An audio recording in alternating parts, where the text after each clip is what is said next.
Stillwater this morning, Scramble. Glad to have you here. And Jesse Martin is in. Good to see you. Good morning. Jesse from OSU Athletics. He's back to drinking my coffee. I appreciate that. I know. We have the cups you can throw away, so we're not making you, drink out of the Remember house one time cup. I had to drink out of Dorado's old coffee cup? Yeah. We washed that thing up, and it was our form of hazing.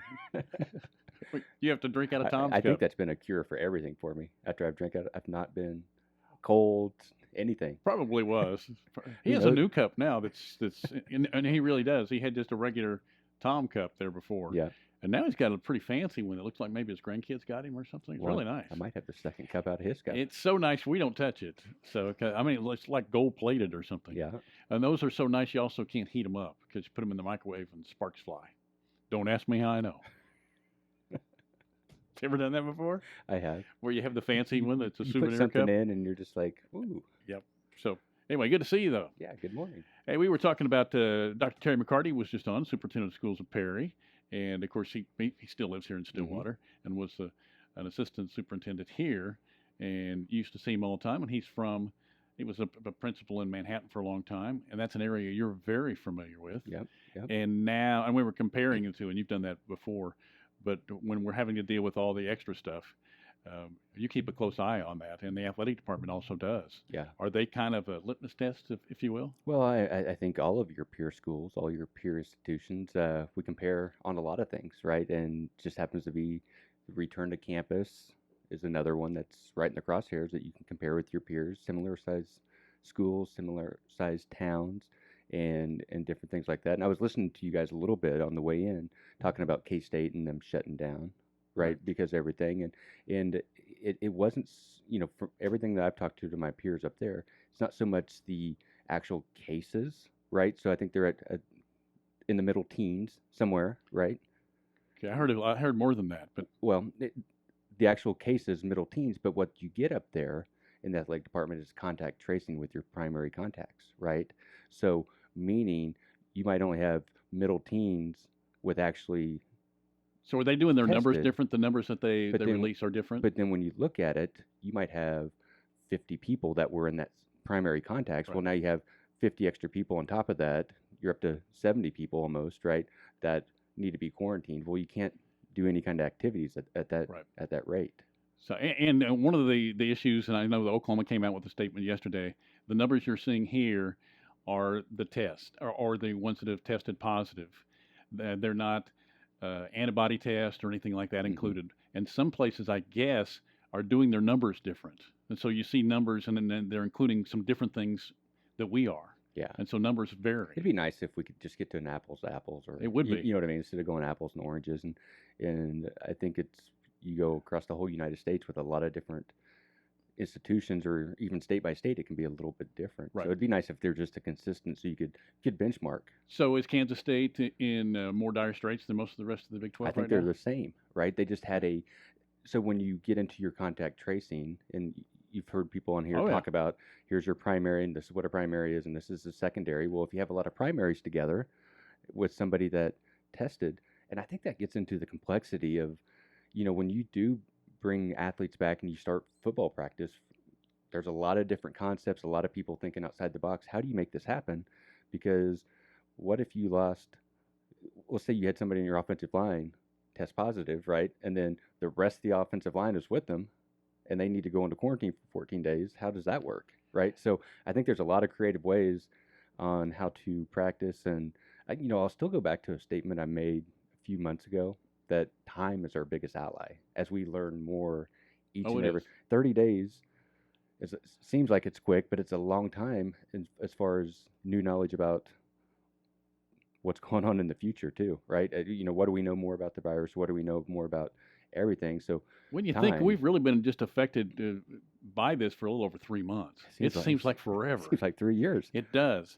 But, I was listening to Robert the other day on my way home, and he was making, I thought, a very good point in the fact that he was talking about there's no way, well, we don't know what the season's going to be. You can make guesses and you can talk about whatever you want to talk about, but there's no way this is going to go smoothly or without hiccups along the way.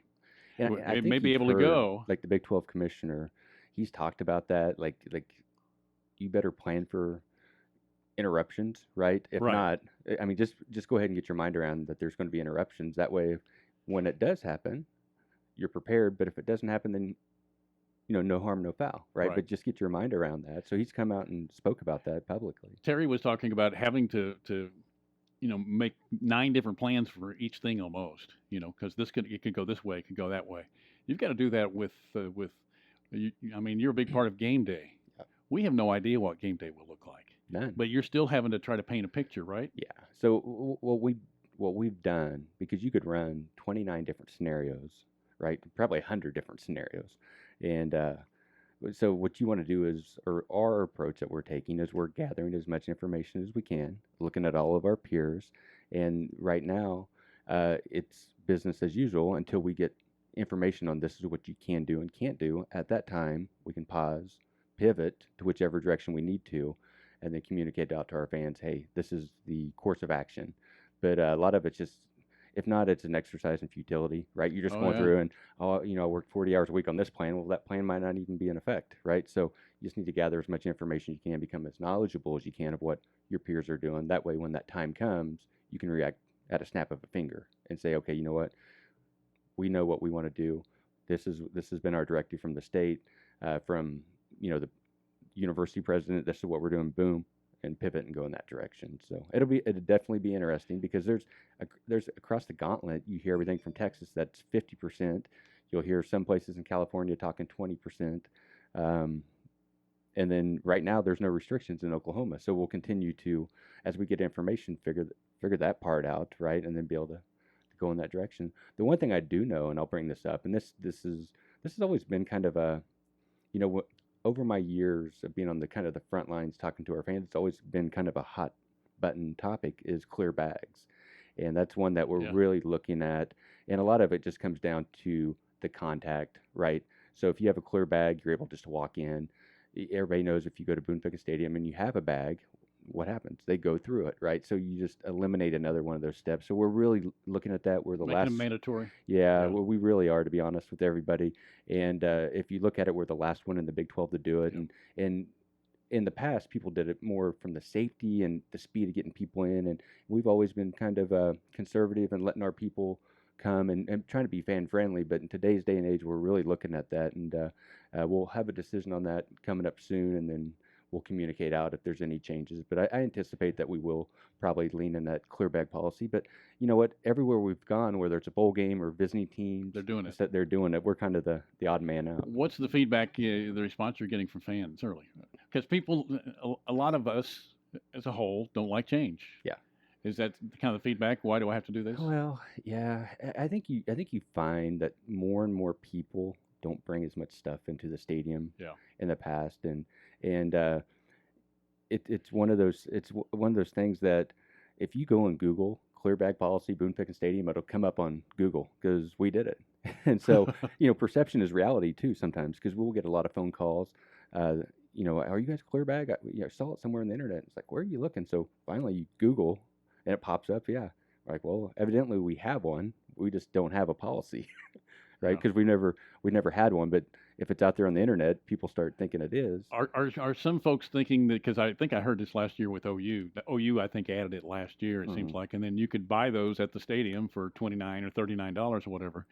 But you could get them other places too. Yeah. But I think one of the criticisms is like, it's kind of like coming up with all the different jerseys. It's like they're doing this to make us spend money on them. Yeah. No, I could see that. I could see that, right? No, there was a rumor a couple of years ago, and a lot of different vendors in town bought. It was the time that we had no reentry, right? Yeah. Remember when we did that a couple of years ago, and where you couldn't go out at halftime, and people thought it went hand in hand with the clear bag policy, and it wasn't. But there was rumors, so vendors in town bought a lot of clear bags, so people just started buying them, and you saw more and more because you could get in quicker. We've always had express lanes that you could get in quicker if you just had the clear bags. So it'll be interesting. Everything from restrooms to concession stands to sitting in your seats, everything gets pushed down. The restroom thing, I think you brought that up before. And their policy, you're going to, on your ticket, I think it's going to say, go at home. Is that right? Well, we'd have to get those games a little quicker, right? They've been stretching out over the years. When you It get to doesn't three and a really half go hand in hours, hand with opening up the beer sales at the yeah, same time. yeah, No, I was kidding there, but when you think of daunting task, it's like, yeah, the bathrooms. yeah. Those are the places that you could queue up and have a line. And so if you just think about the number of people in a stadium, okay, even if you were at 50%, you can spread out, right? And there's enough room You in got there. 30,000 people. Some got to go. You got to go, and we've all seen the rest. We have a lot of restrooms for our stadium compared to a lot. We have a lot of restrooms. We have a lot of point of sale, but in order, if you can imagine just 10,000 people and you spread them out 6 feet apart, that's a pretty big line. Yeah. So it'll be interesting to see how everything. The separation, Yeah. I never even really thought about how much space that'll take. Let's go back to the re-entry thing because that's not past tense, right? We still have the no re. I mean, you're not planning on changing that, are you? Yeah, no. Okay. As of right now, that's institutionalized, right? That's a policy that we have moving forward. That's what I thought. Yeah, it wasn't a 1 year. And the only time was when we had the weather that delayed the game so much. Yeah, you know what? We try to use common sense when we can, right? That was one of those that if we force you to leave the stadium, you are allowed to come back. Yeah. And I think that says a lot about our people that we were able to do that quick, and that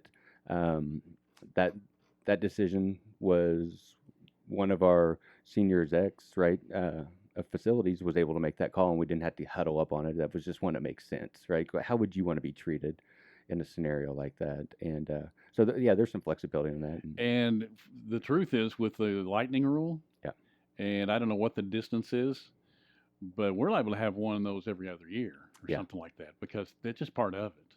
Yep. Is it because what is it within 2 miles? 3? I don't know. No, 8 miles. 8 miles? Yeah. Okay. 8 miles, and they really start getting nervous at 15, right? And wow. And things like that. And I have this app I get this text message when it goes off within 8 miles of the stadium, and I have that mainly for softball, right? So in the spring, so I'm down there and I'll be on site, and if something goes, I can go communicate with the umpires. Well, I don't turn it on and off, right? I don't just get it during softball. But the other night we had that storm come through, and I'm sleeping, but my phone's going off, and I know my wife's the next morning.